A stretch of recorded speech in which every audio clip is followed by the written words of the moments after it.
नमस्कार. मी किशोर धारगळकर आणि आपण पाहतात धारगळकर मीडिया नेटवर्क.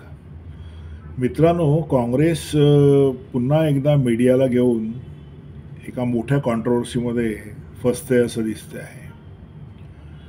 त्याची सुरुवात झाली लोकसभेच्या निवडणुकीच्या अगोदर काँग्रेसनी 10 ते 12 राष्ट्रीय मीडियामधनं काम करणाऱ्या नॅशनल मीडियामधल्या काही जे अँकर्स असतात त्यांना बॅन करायचा फतवा काढला.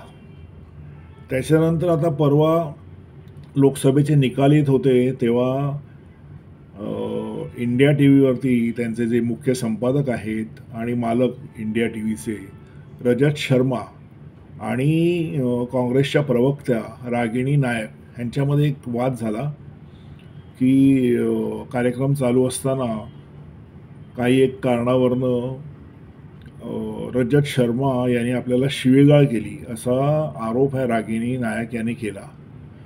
पण रजत शर्मा यांची ख्याती तशी नाही आहे. ते अतिशय सभ्यग्रस्त आहेत आणि त्यांचा एक ट्रॅक रेकॉर्ड आहे आणि खूप मोठा पत्रकार आहे देशातला तो. तर त्यांनी त्याविरुद्ध हायकोर्टात दाद मागितली दिल्लीच्या, आणि दिल्लीच्या हायकोर्टाने अक्षरशः काँग्रेसला फटकारे दिलेले आहेत आणि सगळे व्हिडिओज सांगितले आहेत तुम्ही जे टाकले ह्यांच्या विरोधामध्ये ते सगळे यूट्यूबवरनं डिलीट करायला सांगितलेलं आहे. एवढंच नाही तर 100 कोटीचा जो दावा लावलेला आहे रजत शर्मा यांनी त्याच्यावरती अजून निर्णय यायचा बाकी आहे. हे प्रकरण संपतं संपतंच तर अजित भारती नावाचे एक यूट्यूबर्स आहेत, मोठे यूट्यूबर्स आहेत ते, आणि ते कायम काँग्रेसच्या विरोधात बोलत असतात.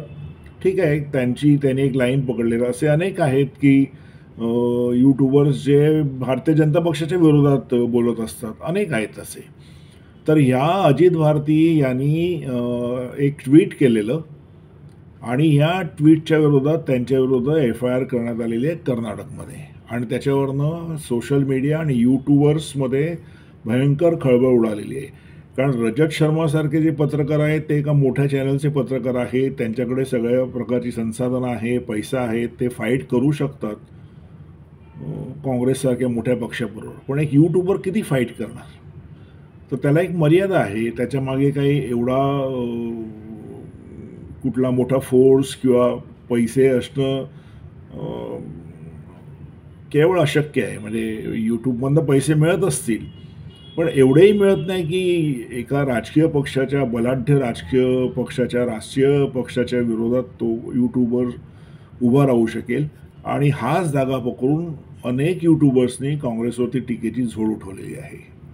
मित्रांनो, आपल्याला माहिती आहे की इंदिरा गांधींनी इमर्जन्सी आणली, त्याच्यानंतर अनेक घटना घडल्या देशामध्ये, सत्ता परिवर्तन झालं त्यावेळेस, आणि आतापर्यंत काँग्रेसला ती जी इमर्जन्सी आहे किंवा आणीबाणी आहे त्याचे परिणाम भोगावे लागतात परवापर्यंत. असं असताना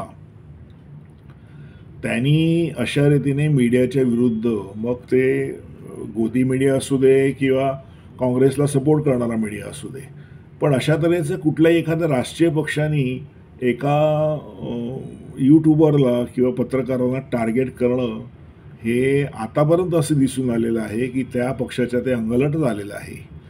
त्याच्यामुळे आत्ता परिस्थिती अशी आहे की जे गोदी मीडियाचे जे तथाकथित गोदी मीडिया जो काँग्रेस ज्यांच्यावरती आरोप करतो आहे त्यांची एक लिस्ट काँग्रेसनी तयार केलेली असं म्हणतात. गॉड नोज, खरं खोटं देवाला माहिती. आणि ह्यांना एक एक करून टार्गेट केलं जाणार आहे.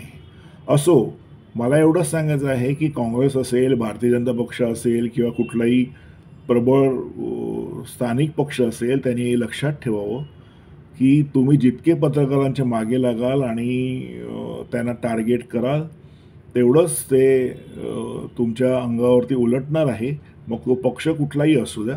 त्याच्यामुळे काँग्रेसने जर खरंच तसं काही टार्गेट करण्याकरता केलेलं असेल तर मला वाटतं त्यांनी इथेच थांबावं. कारण पत्रकार हे आपापल्या कुवतीनुसार, बुद्धीनुसार काम करत असतात. त्याच्यामध्ये त्यांना जो योग्य वाटतो त्या पक्षाची ते बाजू घेत असतात. अशावेळी त्यांना इंडिव्हिज्युअली टार्गेट करणं हे चुकीचं आहे आणि ते कुठल्याही राजकीय पक्षाच्या अंगलट येणार आहे, एवढं निश्चित. बघूया मित्रांनो, आता अजित भारती यांच्या म्हणजे रजत शर्मा यांच्या बाबतीमध्ये तर कोर्टाने ऑर्डर दिलेलीच आहे, पण रजत शर्मा यांच्या बाबतीमध्ये कोर्टाने ऑर्डर दिलेलीच आहे काँग्रेसच्या विरोधात. आता अजित भारती यांच्या संदर्भात काय होतं हे पाहणं उत्कंठावर्धक असेल, तेव्हा आपण बोलूच. मित्रांनो, माझा व्हिडिओ जर तुम्हाला आवडला तर लाईक करा, शेअर करा, माझ्या चॅनलला सबस्क्राईब करा. धन्यवाद.